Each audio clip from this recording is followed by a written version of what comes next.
Change business law? Yes. And we're going to jump into the how and the why in today's video. We are living in a very politically charged time. Things are thought of in a political lens, and the country is very divided. Business law, which by its very nature is law, is connected to the political process, but business law is not the kind of thing you thought would be influenced by everyday politics. Yet here we are, moving forward in a world where everything is becoming part of politics, including our beloved business law. So if you're a business owner, if you're a business leader, it's important that we take some time and think about how the political world is going to impact business. This will allow us to do some advanced planning, to keep an eye out for what might be coming, and maybe even adjust our business and business models to take advantage of this, and certainly, hopefully, not to be caught in the gap as things change very quickly. We'll be talking about legal issues today. As always, this show is not legal advice. Consult your legal advisor. We're just here to educate and entertain. Also, this is not financial or investment advice. The world's only getting more politically charged, and we're watching it right now. If you're watching this video soon upon release, you know that there is a lot of political stuff going on right now. Even if you're watching this in the future, in the next several years from the date of release, I expect it will be even in a more politically charged environment, and that business law is even going to be more and more in the center of this. So this is going to stay very relevant for a very long period of time. The interaction of business, law, and politics is not going to get less in time. It's only going to get more. And we're only going to see more and more of the political issues starting to spill into the business world. It's already happening through regulation. It's happening through incentivization. But it's also starting to happen in ways that really impact how we make decisions. In fact, the political process is starting more and more to decide, even in the small business world, which businesses make it and which ones don't. So if you've been trying to avoid politics as a business owner, it's time to pay attention. Maybe you don't want to run for office. Maybe you don't want to be that active. But you certainly got to be watching the political landscape if you want to understand how to ebb and flow your business to maximize your chances of success and survival in this crazy world that we're in. So it's only getting more politically charged, and it's important that we understand that.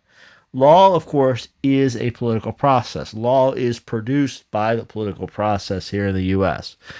We have the Constitution, which is the underpinning of our system, U.S. Constitution, and then various state constitutions.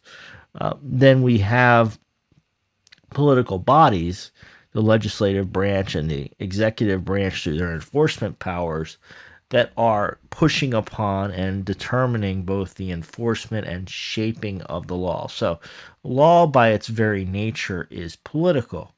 Now, what we've been blessed with for a while, for a long period, was an era when business law and the operations of business was really not the focus of most lawmakers.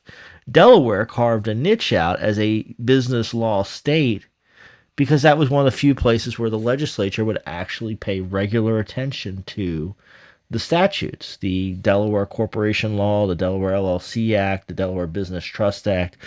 These things are reviewed and amended every year by the Florida legislature, right? Because the Florida legislature gets feedback, they meet, and they actually update and address these laws.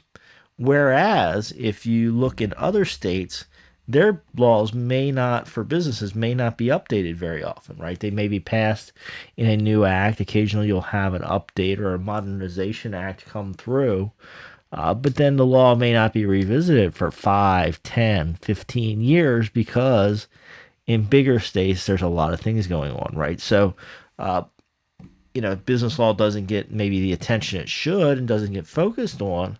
But for many business owners, that's good because they're outside the political process. Now we see the merging of business law and politics. Business law is starting to become one of the focuses of the political process as we watch that unfold. More and more, we start hearing people talk about the impact of business on the economy, the impact of business on society, And then also whether certain businesses should even be allowed to operate or not. There's a lot of talk about, using business law to shape behavior. That could be through the ESG scores, these environmental social governance scores. It could be through just who is permitted to do business. There's a lot of talk that certain businesses should just not even be permitted. If you disagree with the local county or the state on masking or other things, maybe you shouldn't be allowed to exist. So law is political. Law comes from a political process. Business law got a free pass for a long time, but that free pass appears to be coming to an end. There's also a lot of state tension now. If you've noticed, there are a lot of businesses that are looking at the relocation possibilities. They are moving their business, they are moving their operations from state one to state two. A lot of flow out of, say, California into, say, Florida, Texas. This trend continues. And the states are watching this, right? And they're not going to sit idly by forever as they watch, revenue sources go away. Some states have been very aggressive in the past in leaving businesses and trying to get taxes out of both the business and the owner when they attempt to leave. This tension among the states and this relocation is only going to continue. And to some extent, we've had laboratories of democracy going on within the U.S., right? Different states have different governance, and some of them want to encourage business there. That's part of how Delaware, Wyoming, Nevada, some of these other states have become prominent states for business filings because they wanted to win the battle and attract the filing fees, the companies, and the spinoff work. Other states are losing that battle. And that has not been a big deal to a lot of these states because they focused on actually having the operations in their states, the tax revenue generated from it. But as we see this continued shifting of America, that tension among the states is only going to get greater, and it's going to mean more focus on the individuals and what's happening.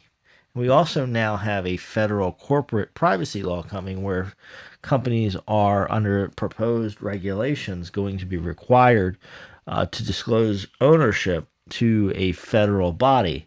That law has been delayed for a while, but it's actually quite surprising it hasn't come out yet given the current administration and their tendency to want information. So long there has been a choice of states based on privacy considerations. Some states just give you more privacy than others because they don't require you to publish your ownership or your managers or who's running the business.